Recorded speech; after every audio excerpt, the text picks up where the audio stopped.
અમદાવાદ શહેરમાં કાંકરિયા ખાતે Ahmedabad municipal corporation અને SS લાઇફ આસિસ્ટન્ટ ફાઉન્ડેશન દ્વારા બાળ કેન્સર સામે જાગૃતિ લાવવાના આશયથી રેલીનું આયોજન કરવામાં આવ્યું હતું।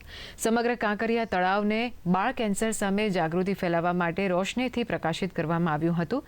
રોશનીથી પ્રકાશિત થયેલું આ કાંકરિયા તળાવ જેમાં માહિતી આપવામાં આવી હતી। દર વર્ષના સપ્ટેમ્બર માસને આંતરરાષ્ટ્રીય બાળ કેન્સર જાગૃતિ મહિના તરીકે ઉજવવામાં આવે છે। તેના ભાગરૂપે કાંકરિયા ખાતે બાળકોની આરોગ્યલક્ષી બાબતોથી માતા પિતાને જાગૃતતા દાખવવા માટે એક સંદેશો આપવામાં આવ્યો હતો।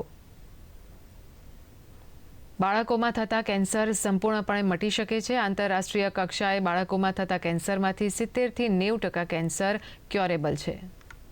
90% જે ક્યોર થઈ શકે છે, તો એ હજી સુધી બધા લોકોને પૂરી માહિતી નથી, જેના માટે અમે અવેરનેસ ફેલાવવા માંગીએ છીએ કે આજના જે બાળકો યુવા પેઢી છે એને અગર કેન્સર થશે તો એ પણ અત્યારના જમાનામાં ક્યોર થઈ શકે છે। अपना बच्चों को खाने पीने से बचाइए, बाहरी खाना से।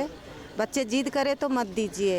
और हमको मैडम और सर को बहुत एक्सिस लाइफ में मिला है सुविधा। ये लोग भी हम लोग का सहारा बन गए हैं, तो थोड़ा आगे बच्चा को इलाज अच्छा से हो रहा है। सबसे ज़्यादा इस चीज़ में ध्यान रखना है, बाहर की चीज़ बिल्कुल नहीं देनी है। घर की चीज़ जो भी आप खिला सको बच्चों को, हर 1-2 घंटे में खिलाओ, 1 घंटे में खिलाओ, लेकिन बाहर की चीज़ें ना खिलाए तो बेहतर है।